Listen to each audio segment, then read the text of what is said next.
I'm Annabelle Monzo-Painter, and welcome to the Universal Business Aviation Ops Update Meetup, your source for what's impacting global operations these days. I'm your host and moderator for today's session.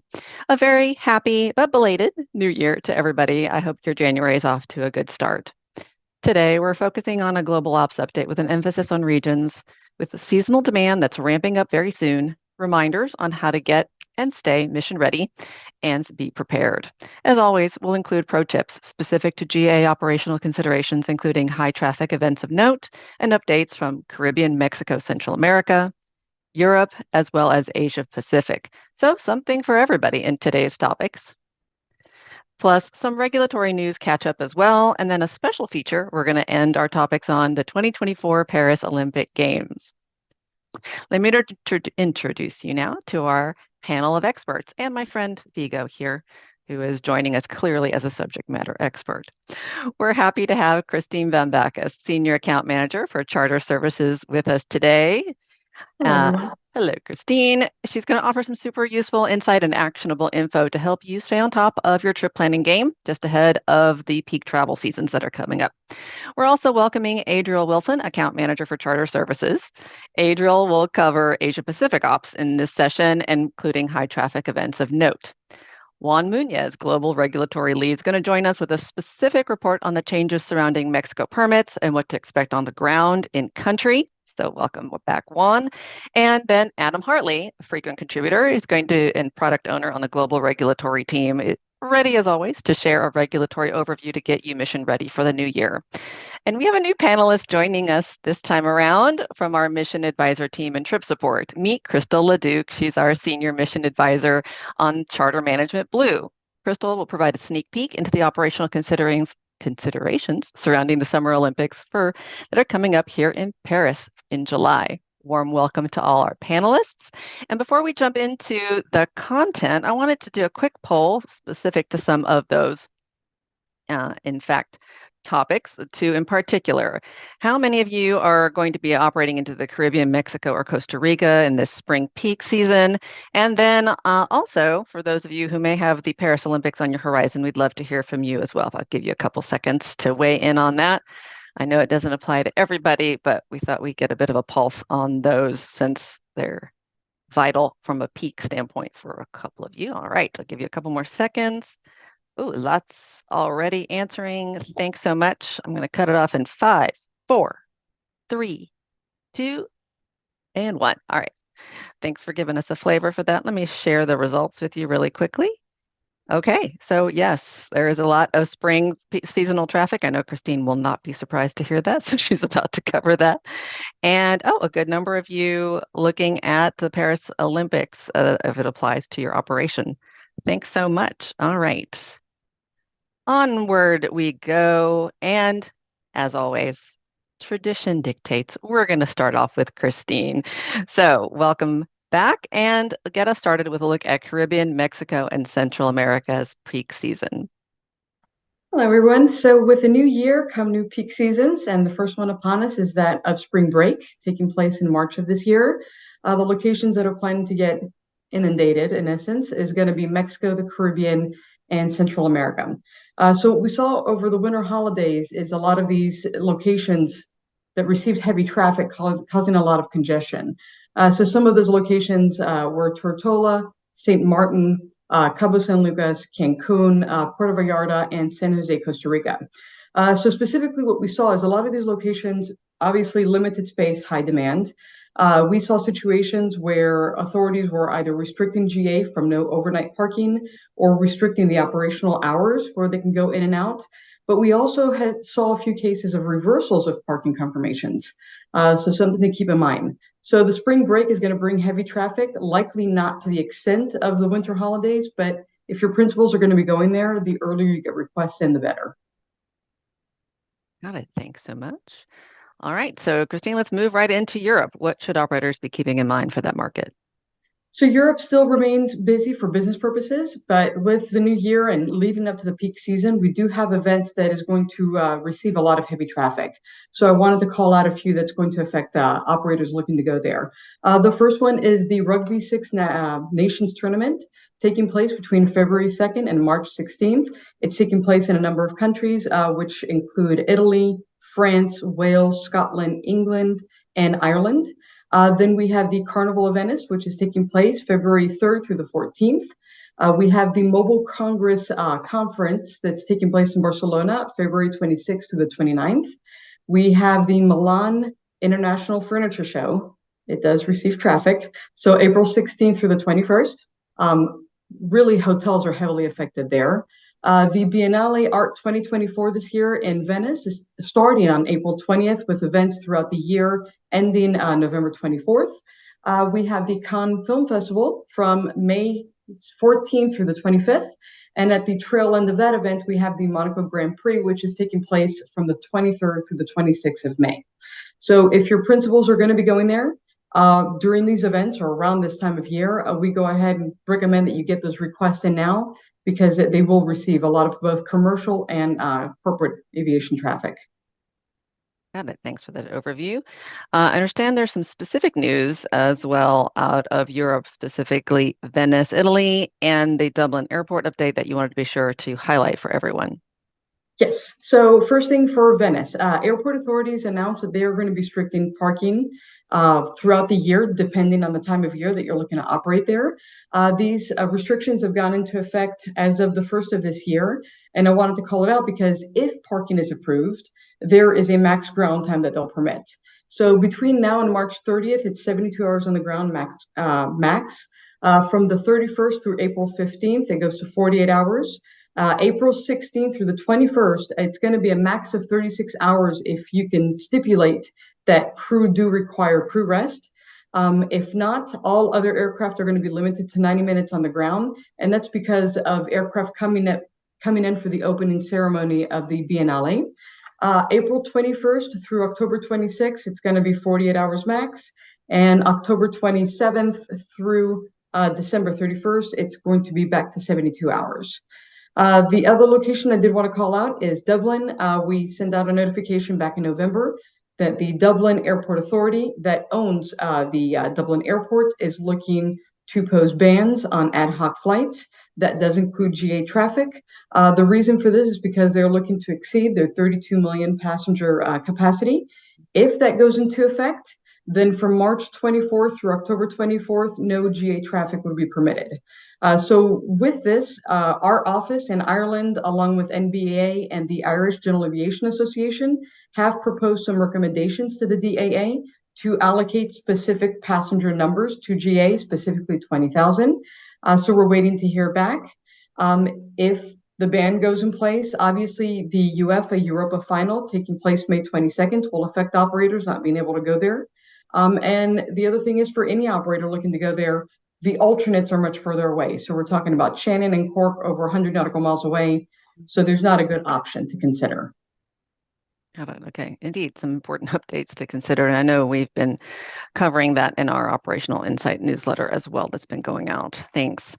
Christine, now let's look ahead even further in 2024 to the peak season that's going to hit parts of Europe once the summer months hit, that Mediterranean peak season. Can you review best practices and the latest ops advice as we head into that? So for EU ops, obviously ahead of the peak season, people have already started planning for it. There's limited space, high demand. In addition to that, you do have large events that are taking place. In the past, the peak season used to be June through September. We now have seen that extended from May through October, which is why you see those requests in. So we want to be able to set those expectations with your principals. There are locations that do receive requests weeks or months in advance and we process them, but there are other locations that will do it much closer to that. So the reason I'm mentioning this is because some of these top high demand locations, referring to all airports in Greece with exception of two, looking at all the locations in Spain, the Adriatic Islands specifically, and even Florence, they don't start reviewing PPR requests rather until 48 hours, I'm sorry, 15 days prior to ETA. So we're not going to see a status on that parking request until much closer. So with that, there's a few tips, obviously, I wanted to mention just to be aware of. The big thing is we want people to be strategic. So setting those expectations with the principals on what to consider. You may want to have an aircraft be at a specific destination for a few days. This destination may be in high demand, so we can put in requests for that, but we want to go ahead and put in alternate parking locations where the probability of that parking is higher. After that, as far as PPRs are concerned, once they are approved, we want to avoid revisions. We've seen this year and year again, people submitting revisions after approvals. What happens in a lot of these destinations is that any date and time change, submissions go ahead and put that request back into requested status, so you lose what you had. Locations such as Nice and even Rome operate on a similar fashion. And then last but not least, popular destinations for overflow parking, such as Rome in the past were great. We've seen restrictions in recent times, starting in May. Authorities put in restrictions, so any GA ferry flights will only permit a maximum of 24 hours on the ground, where they reserve that parking to flights that have passengers. So it's items we want to consider. Then as far as charter operators, if you're looking to operate to Europe as a charter, if there are permits that you can get now, go ahead and get them. We're talking about the blanket permits for Italy and Greece. These locations take a few weeks to put them in place, so get those in now. You want to consider that civil aviations do have appropriate lead times. The UK and Germany require 48 working hours. If you request it within that lead time, it diminishes the probability. And last but not least, as far as the charter segment, when it comes to civil aviations, we have seen a lot of countries put in more strict requirements. France, if you look to do a multi-entry, they submit those requests to charter operators in the region. And if one objects, that permit is denied. You don't know that status until usually 24 hours out, which puts that risk for that charter flight.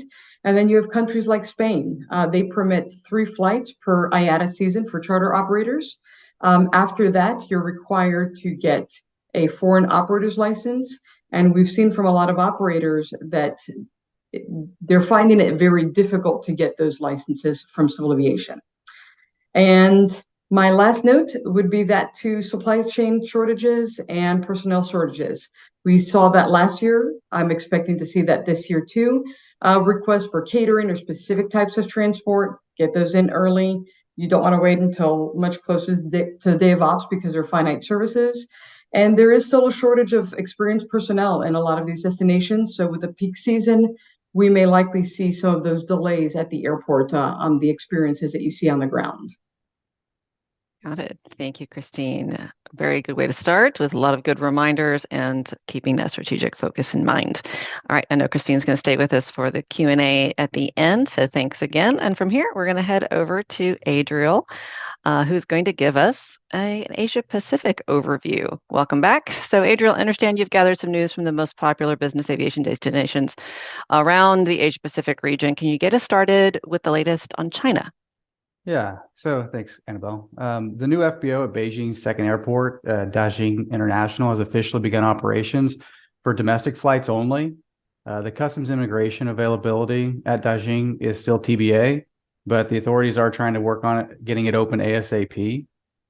For Shanghai, airport has returned to full service for domestic and international flights following the completion of their major renovation that actually was completed in November. The COVID restrictions for Shanghai for flights arriving from the east or northeast have been removed, so no restrictions there. And then for Chengdu International, it's banned all business flights from September, actually starting in September, but it's going all the way through October 2024. They're doing major construction work at the airport. The CAA is approving flights into Chengdu that are deemed essential or necessary on a case-by-case basis. So if you want to get into the airport, the details on your purpose of flight are probably going to require more than just saying for business purposes. You have to present something compelling, probably. And then the next upcoming months, high traffic events in China like the China Development Forum in Beijing or the Boao Asia Forum in Hainan. They're at the end of March. So also, along with some high traffic events, the Chinese New Year is February 9th, which will come along with a national holiday. So no CAC will be available from the 10th of February to the 17th of February. Got it. All right. Can you also now update us on Singapore? So Seletar continues to be the preferred airport for general and business aviation for Singapore. Changi, despite the return to the sky of a lot of the Chinese or the Changi-based airlines, the parking and slot situation continues to be fluid.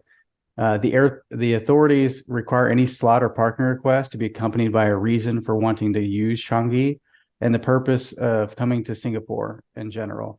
Diplomatic flights and flights supported by Singapore government body will increase the probability of approval. Overall, an estimated about 10% of business flights into Singapore operate into Changi. 90% of them are into Seletar. So for Seletar, it continues to be a VFR airport despite the installation of the ILS. And with only 18 parking stands capable of parking code C aircraft, it will continue to be a challenge, especially as we see more aircraft of that type operating in the region. It's also hampered by its operating hours and training times, which limits the departure of business jets to within just 11 hours of a day. Also, the unpredictability of the weather with heavy rains in Singapore, it impacts the timely flight operations because it's VFR. In the pipeline as well, operations to Singapore will see an increase in airport fees that will probably increase operational costs. It's still in review by the CAA and the airport management company. They're yet to announce anything official, but the increase is expected to take place soon. And then I guess lastly for Singapore charter, typical lead time for a new request in Singapore can take like 3 to 4 weeks. And so this is a challenge to any charter operator that doesn't already have a foreign operator's permit. So short notice permits without it are impossible. So if you plan on a trip to Singapore, I think there might be a charter trip to Singapore that you want to be able to book, go ahead and start that process now. Got it. All right. Thanks for that. Now, Adriel, can we move on to the latest from Japan? Excuse me. Yeah. So after the holiday, New Year holiday, Japan, things are kind of back to normal, except the northern part of the country that suffered damage from the recent earthquake. Overall, business aviation hasn't really been affected by that. There's just a non-AOE domestic airport, RJNW, that was damaged. So really nothing to worry about right now as far as that goes for general aviation. We are expecting another high season for the Chinese New Year starting the 10th of February through the 17th. And then, as you know, most flights into Japan operate into Tokyo, either Haneda or Narita, and then as well as Sapporo as the third option. So Haneda slots are difficult to obtain and book, so we recommend booking well in advance. And although Narita slots are easier to obtain, the recommendation is to get trip requests in with as much prior notice as possible. Sapporo has prohibited all overnight parking, so any leg that you have to get in and out of that airport, it's going to have to be a drop and go with reposition back to probably Tokyo. And then a big concern for Japan right now is when the heavy snowfalls come in, which requires de-icing, and the process for de-icing can cause delays. And then also the de-icing tends to be pretty expensive. So if you do require de-icing, you're going to see an additional cost to your operating expenses. And then when the winter season's over, the spring cherry blossom season will start up in the middle of March. So Kansai International will be busy with tourists visiting Kyoto. And then Kansai parking is also limited, very limited. So again, it's best to plan ahead and get these trip requests in early. Got it. All right. Thanks for that. And finally, rounding out our Asia Pacific review, we're going to touch on Korea. So the update for Korea is for Incheon Airport, RKSI. They introduced a GA ban window because they're having heavy commercial traffic that started at the end of 2023 and has continued on. So until further notice, their GA bans for arrival are from 6 a.m. local to 10 a.m. local. And then the GA ban for departure is 1600 local to 2000 local. Got it. All right. Thank you, Adriel. Lots that you covered there as well. And as a reminder, since both Christine and Adriel gave us, that kind of global regional update with lots of detail, this is where is a good, PSA for you, reminder. If you didn't already subscribe to that Operational Insight blog, it's a very good place to stay in touch when we have deeper updates on some subjects like this. And in addition, it's where you're going to see updates with our deep dives into like Mediterranean peak season. We put that guide out. So definitely do tune into that on an ongoing basis. So you don't have to write it all down feverishly during the webinar. All right. Thanks again, Adriel. And from here, we're going to switch gears and come back over to Mexico. Hello, Juan. Welcome back. It's good to have you. We're going to lean on you now for the latest regarding some recent changes and more changes that have occurred regarding GA operations for Mexico. Can you give us the current state? Sure. Hola a todos. No, I won't be doing this in Spanish, so we'll be good on that front. So let's go ahead and start with the new single entry authorization process, which started January 1st of this year. So AFAC has canceled the multiple entry, or what we knew as well as annual permits this year, as well as the one-shot permits for private operations. They've transitioned into these single entry authorizations. Sometimes we'll refer to them as authorizations or permits, but note that they are the same thing. These single entry authorizations are going to be used during the validity of the permit. So although it's named single entry authorization, they're going to be valid for approximately 180 days. The expiration date will show up on the authorization, so be cognizant of that expiration date. Previously, the annual permits all expired December 31st, but in this case, the permits are being issued with a validity date of approximately 180 days. Now, these permits cannot be obtained beforehand the way we used to do the annual permits. You have to have an operation into Mexico, and it will be issued upon arrival. They're issued by aircraft, not as a fleet. So as your aircraft are traveling to Mexico, you'll be able to obtain these single entry authorizations. You cannot obtain them before the aircraft arrives into the country. One thing to note is that all of these single entry permits do require reporting to AFAC for the monthly operations into Mexico in which that permit is used. Even if you do not operate into Mexico for the month, you are required to submit a no-flight report to AFAC. Usually your service provider, Universal included, will manage these reports on your behalf, but you have the ability to submit the reports directly to AFAC. If you go that route, your service provider, and we can provide that information as far as how to submit those reports. Got it. All right, Juan, thanks. And then, so what documents in specific will be required? Sure. So the basic documents remain the same. Aircraft documents as far as registration certificate, airworthiness certificate, your Mexico insurance, or your worldwide policy specifying that it covers Mexico. You also need crew documents, crew licenses, and medicals. And the new requirement is what they call a LOPA, L-O-P-A. This is a layout of passenger accommodations, basically a diagram of the interior of the aircraft, denoting where the seats are, how many passengers, the seat capacity for passengers is within the aircraft. Now, as far as documents that are no longer required, we no longer require a letter of authorization from the operator, nor that private operations letter. But do keep in mind that changes like this do require a little bit of time. So you might once in a while get a comandante in Mexico that wants to see one of these letters. So don't be surprised if Universal or your service provider asks you for this private ops letter once again. But as a regulation, it is no longer required. All right, good to know. And any other key points with this new process that you need to share? Yeah, so like I mentioned, the authorizations are issued on arrival. So it is imperative that once you receive that original authorization valid for the 180 days, you keep it on board the aircraft for future use. If you have an operation in the future and you don't have the original of this authorization, you will be required to obtain a new one, and the process begins again. So those 180-day validity will begin again. One of the hard parts of doing this really is that the comandante has to be present at the airport in order to issue you the original copy of the single entry authorization.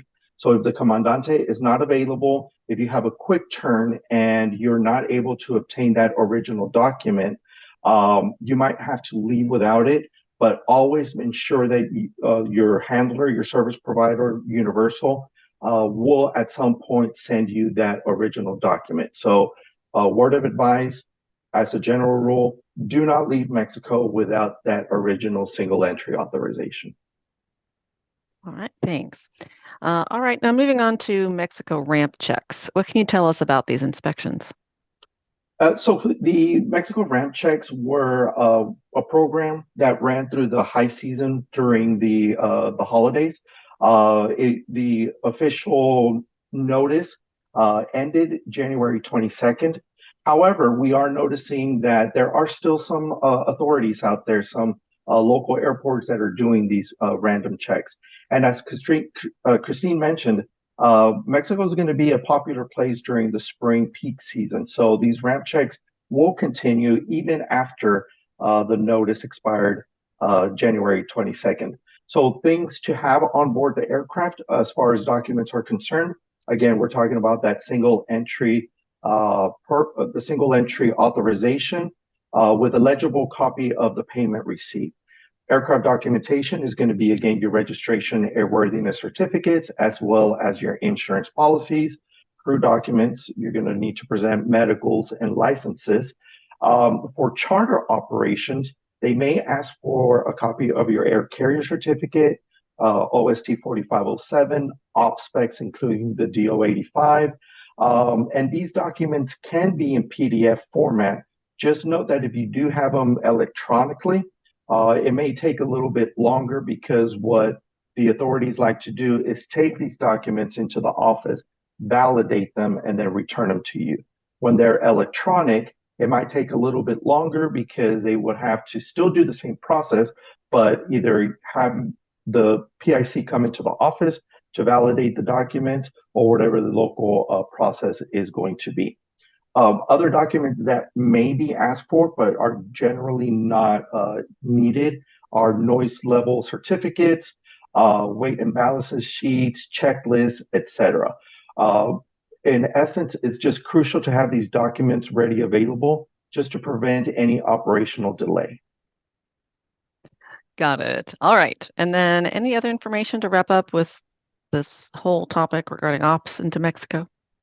Yeah, so keep in mind that these changes, because it takes a while for all the local authorities to be on the same page, and which we know with Mexico especially, it never happens.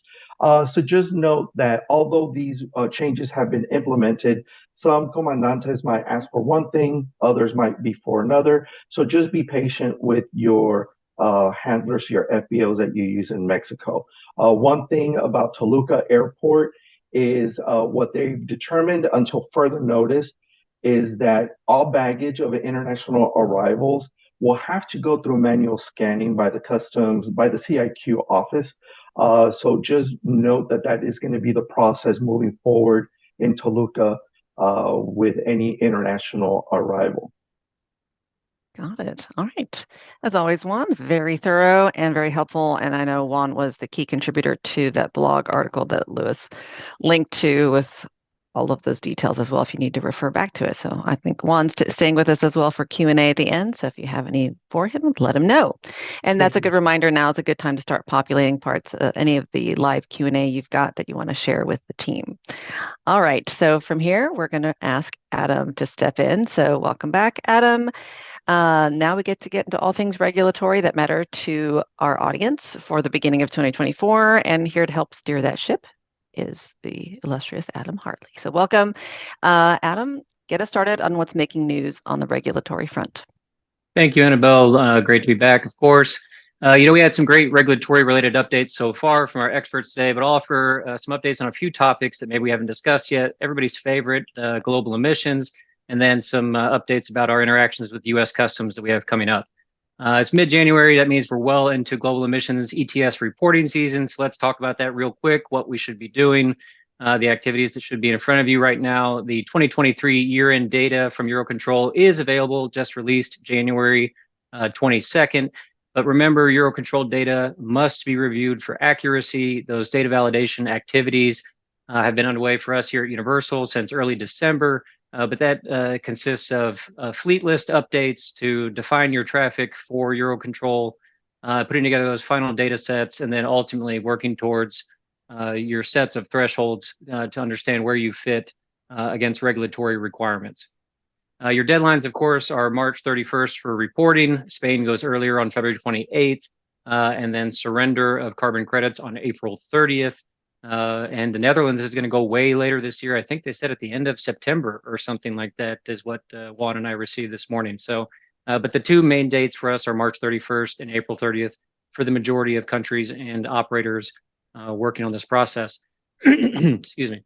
Remember, there's multiple programs for ETS. EU ETS and UK ETS are completely separate. Some of the things for EU ETS this year is a expansion of member states using the Euro Commission's reporting portal. So some member states where you've been able to report with an emailed Excel file in the past, you need to now go register for the EC's portal and become a user and do all of those good administrative things before you're going to be able to upload your report for them. You need an EU AOHA aircraft operator holding account to manage carbon credits if you have to report, which is different than a UK ETS aircraft operator holding accounts. Remember, two swim lanes that you're in, EU ETS and UK ETS, different regional scope for them. For UK ETS, it's the EU plus the UK for full scope. For the EU ETS, it's just the EU. UK ETS has some other challenges around standing up their METS reporting portal. So they have a new administrative portal as well. And if you haven't reported in the UK yet, you may need to stand up an aircraft operator holding account or registry account to manage your carbon credits. Lucky for everybody on this call, if you need help with any or all of those things, you can reach out to us here at Universal EU-ETS at UNIV. Lewis will drop some of those links, but we'd love to help you out. CORSIA mostly is for large emitters at this point. It is not applicable to US-based operators at this point as far as mandatory reporting. And so we are still targeting CORSIA further out into the future for a broader expansion. Post-reporting, UV is going to be offering out compliance statements to everybody, as well as some opportunities, some sustainability opportunities for clients interested in voluntary offsets from our 501c3 nonprofit supplier. And the final note on emissions is our 2024 renewals will be going out shortly. So if you're a Universal subscriber, look for that to come very soon. Moving on to U.S. Customs, a lot of exciting stuff with U.S. Customs over the next couple of months. In-house Universal, since we haven't talked to you guys here on the webinar since 2023, let me tell you, our UV RSP program for booking U.S. Customs overtime has expanded to now 75 different ports of entry in the United States, which is immense. I mean, the amount of flexibility that we're offering to the industry there is really unique, and we're looking to further expand that program with Laura Everington targeting another 15 or so ports to continue to grow. The list of program partners also, as we've continued to talk about this over the last few years, has continued to grow. But I just want to offer a couple of things about RSP as a word of caution. To utilize RSP effectively, it really requires three important pieces that I don't want to miss. The RSP access itself. So that's the approved partner who's gone through the training and worked with customs to get a portal up to make those submissions and have an active portal that's ready to be used for the ports that they're approved for. Second is the landing rights coordination. So because we're dealing with U.S. Customs overtime, it is incredibly important that moves in conjunction with your landing rights. So if your schedule is changing, it's very likely that your RSP may need to change. If your dates change, your RSP needs to change. you're introducing risk into the system or into your operation if you are trying to split up those two activities in any real fundamental way.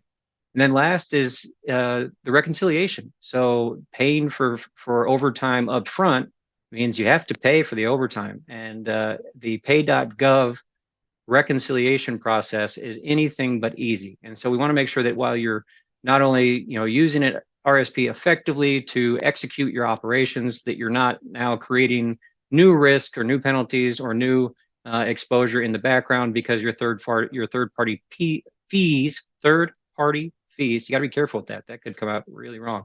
Third party fees are reconciled appropriately.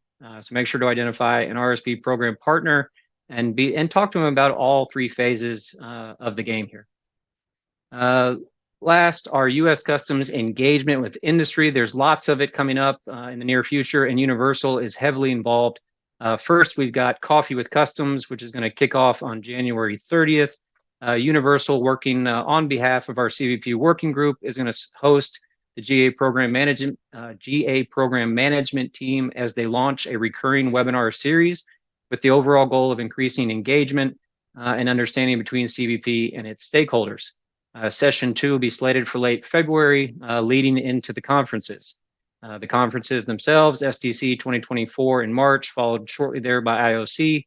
At SDC, I'll be hosting a couple of sessions with Laura Everington and that program manager team, as well as at IOC, Laura will be on the panel with the GA program manager team, as well as the RSP program managers who's going to be joining them. So that'll be a really unique opportunity to talk to all of those people in one place.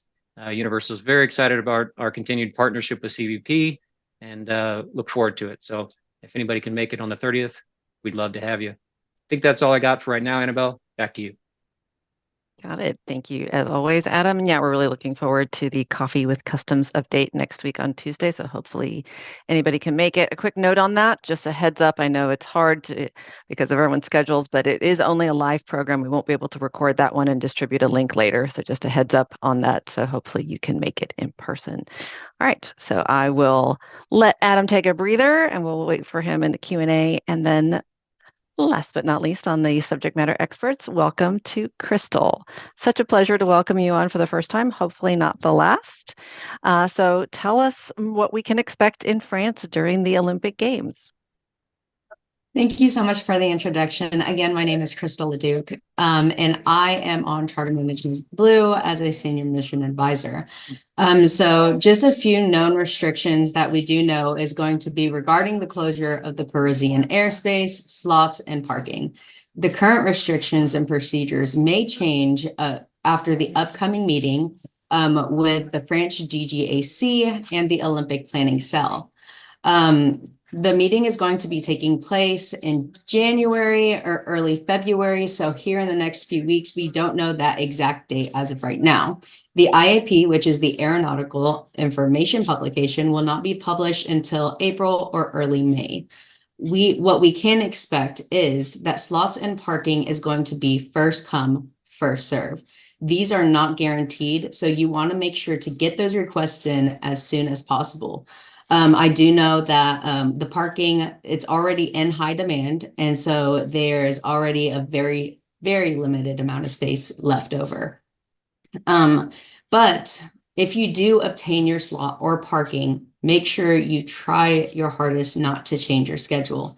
If you do change your schedule, there may be a possibility of you completely losing that slot, and then your whole schedule will need to change. But again, as long as we can try, we will do whatever we can to be able to work with your schedule. But we do want to set the expectations that most of these airports in Paris is going to be quick turns, and you're going to have to reposition your aircraft as well as the crew to a different location for overnight stays. And if you do decide to go towards the Mediterranean Sea, just please be aware that at the current moment or during that moment, the summer slots will be active, just as Christine told us earlier, and that will also affect your schedule. All right. Thank you so much for the intro to what to expect. All right. Tell us more about the aircraft slots. So going into details about the slots is that they're going to be a use of runway traffic periods. And so these are going to be rotating periods of a green period as well as an orange period. So the green period is going to be for regular traffic, and the orange period is going to be allocated every 20 minutes for arrivals and departures for general aviation. And these are going to be the aircraft that are specifically involved with the Paris Olympic Games or any other special events that may be going on. And as an example, there's going to be 8 arrivals and 8 departures from around 0700 to 0720 local. All right, so definitely something to get familiar with. All right, so in order to help our operators kind of put this in perspective, what similarities can we expect with the upcoming Summer Games for France compared to previous events we've seen? So let us use the London Olympics as an example. So as we all know, at the London Olympics, and we're going to see it again, the opening and the closing ceremonies are going to be those peak periods. We're going to expect an increase of pricing throughout all the services. And then there's also going to be a very limited hotel availability. Also expect very congested traffic. And so there's going to be a longer drive time. So during the London Olympics, we did experience that some of the airports did have non-refundable fees or 50% non-refundable fees for parking and handling in those certain airports. So it is going to be best to be able to check with your FBO that you are going to be using on what are the policies and restrictions for cancellations, as well as any revisions. Revisions, you shouldn't be charged, but again, just double check with your FBO. We'd rather be safe than sorry. Le Bourget will also be using their experience from the last air show to optimize the parking availability. We do know that they're going to have 2 slots for parking available for a long extended stay. But with the rest of the parking, they are going to be using that for quick turn aircraft. And in doing so, this is going to help being able to bring in more aircraft who want to use operations in Le Bourget or other airports around the surrounding areas, so that we are able to get as many people in. But they are going to request that you reposition the crew to a different location. Got it. So differences that are specific to the Paris Games, at least as far as we know. Anything there to highlight? Yeah, so one of the biggest difference that we are going to be experiencing in Paris is going to be the lack of available airports for general aviation.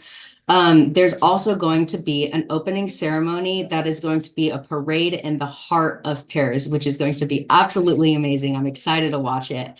But in doing so, this is going to lead into a closure of the Parisian airspace, and like the temporary restricted area is going to include Paris and 150-kilometer radius around Paris, and there is no limit to altitude. So that whole airspace is going to be closed. And this is going to also lead into a delay for long haul flights. So this is going to be delaying flights that are going to Asia, the Middle East, South Africa, as well as the Indian Ocean. And these, we're going to expect delay in those flights as well. Got it. Okay. And you touched on earlier, which is not unexpected, obviously lodging is going to be a big deal with limited availability. Any highlights there? Yeah, so all of the Paris hotel reservations have been bought by the Paris IOC committee. So we are going to be expecting high pricing as well as restrictive cancellation policies. So on their website, they do have many hospitality and travel packages. And just make sure that you book it as soon as possible so that you make sure to be able to get the bookings that you need for this Paris event. But in regards to the repositioning of the aircraft and the crew, we highly suggest to wait on booking those hotel rooms until you have your slots and your parking confirmed so that we can avoid any cancellation fees. Good advice, as always. And then speaking of getting into the area, best general aviation airports for the Paris and surrounding area. What's the rundown? So a quick rundown for that is going to be that in these areas, more than likely, it's going to be quick turns. Our four best options is going to be the following airports. It's going to be Lima, Fox, Papa Bravo, Le Bourget. The drive time is going to be 45 minutes to the heart of Paris. Lima, Fox, Alpha Quebec, Albert, drive time 2 hours. Lima, Fox, Papa Tango, Pontois, drive time about an hour and a half. Lima Fox, Oscar Kilo, Vatry, drive time about 3 hours. Again, these are going to be drive times to the center of Paris. They are not including the expected high traffic that we are anticipating. So those are the options that we do have for general aviation. But for overnight parking, a few of the good options that we do have is Lima Fox Bravo Oscar, Toulouse, Lima Fox Lima Lima, Lyon, and then Lima Fox Lima Yankee, Leon Braun, and Lima Fox Bravo Delta Bordeaux. All right. So since we're talking about traffic of the ground variety, not just in the air, what are the options in terms of an overview for getting around in and around Paris during this time? Yeah, so the first option is going to be the professional ground transportation. So this is highly recommended since there's going to be very high traffic, very high congestion, and we want to be able to take either back roads or a secondary route, or at least in the least, if you can't avoid that, an experienced driver. We want to have an experienced driver who has done this so that you're not concerned on, oh, are we going to get there safely or not? And in doing so, we do have Dravania chauffeurs, and they are more than willing to help out during this event. If you are interested in doing that, just reach out to your team, let them know, and they will be able to get a quote back to you. And you can move on from there if you do decide to take that route.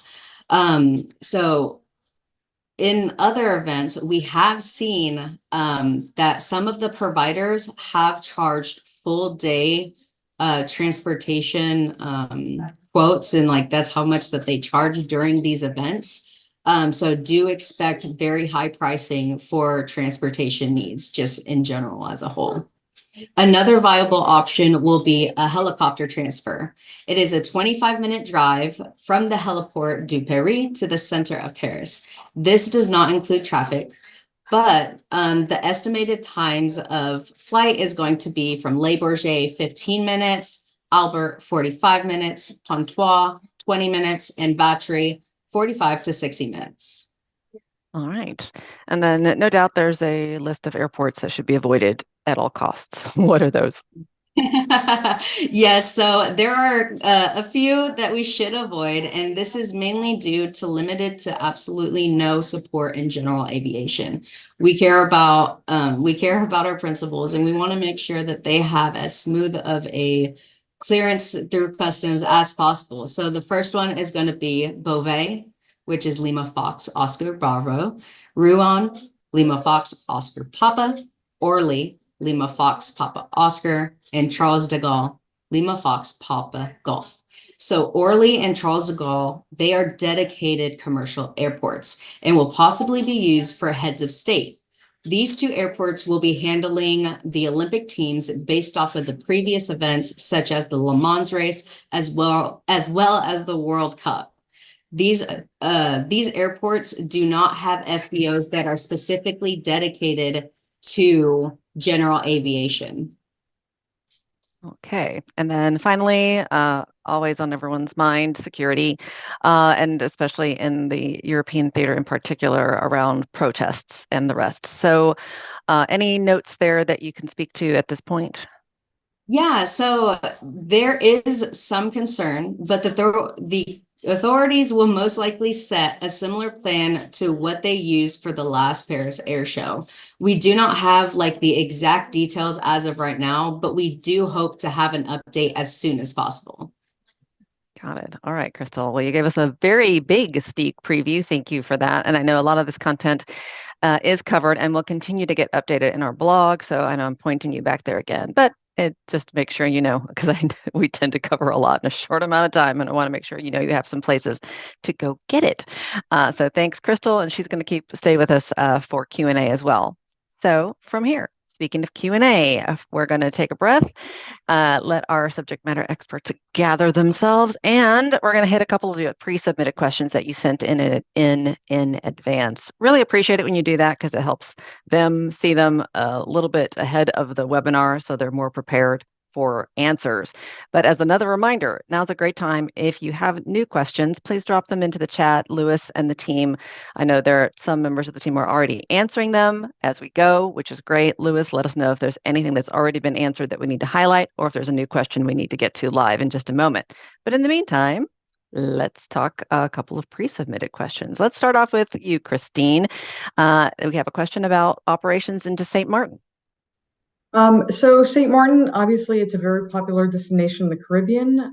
Things to consider when we have peak seasons like the ones that are coming upon us, the airport does get extremely congested. Not even a few weeks ago, I spoke to pilots that were either denied entry, had to go to the alternate, or received over a 2-hour delay, and just trying to get things done on the ground to get out of there. So just be considerate of that if you're looking to go there during a high traffic event. All right, thank you for that one. And then if I can keep you on for a second, we had a question as well about Turkey. Are there any Turkey LTFM concerns or restrictions to know about?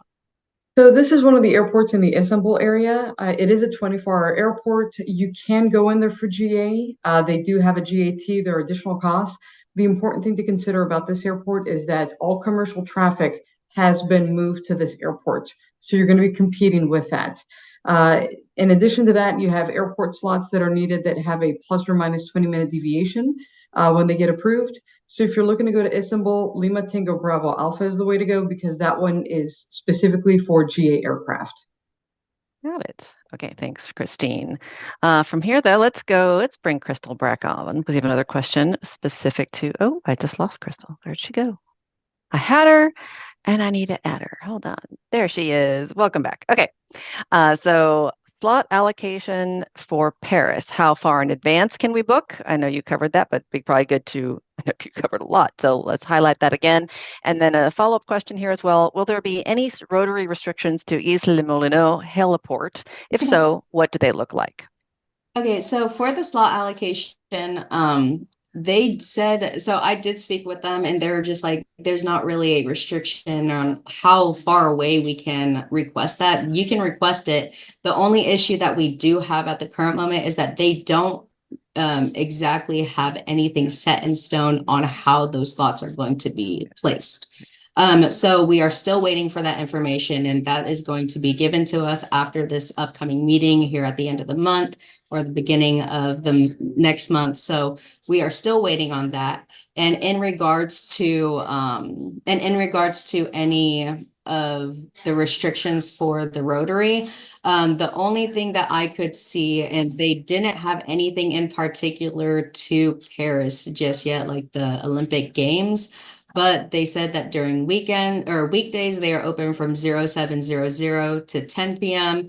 And then on weekends, they are open from 0800 to 10 p.m. But as we do know that during the opening ceremony on the 26th, for the Paris Olympic Games, they will not be able to fly from 5 p.m. to 10 p.m. And there may be some delays for departures dependent on what event is going on. And we will get more details as we get a little bit closer to the Paris Olympics. So we are still kind of pending with a lot of that information, but once we do receive it at the next webinar, we'll be able to give you more information then. Perfect. And y'all heard it here first. It says she's coming back to give us more information next webinar. So we're going to hold her to that. Thank you, Crystal. All right. And then from here, I've got one. I have another question related to Mexico, if you don't mind taking this one. Are operators still experiencing any issues with obtaining Mexico AIU permits? Any major delays to note? Does the airport or local agent handling the flight make a difference? So the AIU, just to let you all know, that's the Autorización Internacional. So that's the single entry permit. It's also called the AIU in Spanish. So yeah, I wouldn't say there's problems in obtaining them. Again, because it's a new process, the interpretation is going to vary from port to port as far as the use of turnaround time, things of that sort. But that is the only option moving forward for private operations into the country. Your service provider, your handler, Universal, is well aware of the new requirements, and we are complying to make sure that each of the local authorities receives the information that they are requesting on that. Got it. Thank you, Juan. And as I bring Christine on to add to answer our last pre-submitted question that we got in, I'll get Lewis to give us an update on the other ones. But I know we're getting close to time. We will stay on for a few extra minutes with anyone that can stay on with us. Well, just a few minutes after the hour if we need to catch up. So thanks again, Juan. Christine, we have a question related to current update on the operations into and out of Tel Aviv and Israel. So there obviously is a lot of concern for the region, and things are continually in flux with what's taking place there. We do have several aircraft that are going into and out of. You just need to be aware of things may change at last minute. So if you have a permit and there's a sudden closure, you may have to change your plans. But we've had several aircraft go in recent weeks and even last week. Got it. Thanks, Christine. So definitely check with your team and your provider. Okay, Lewis, anything that we need to highlight from the chat? Hey, Annabelle. Yeah, Crystal, if you're available, we have a question about the Olympics and somebody who's considering regarding parking. If they have an aircraft based at LFPB, will their parking be affected during the Olympics? If your aircraft is already there, I wouldn't think that there's any issues with parking, but that would have to be something that you speak with your hangar about or wherever you're keeping your aircraft.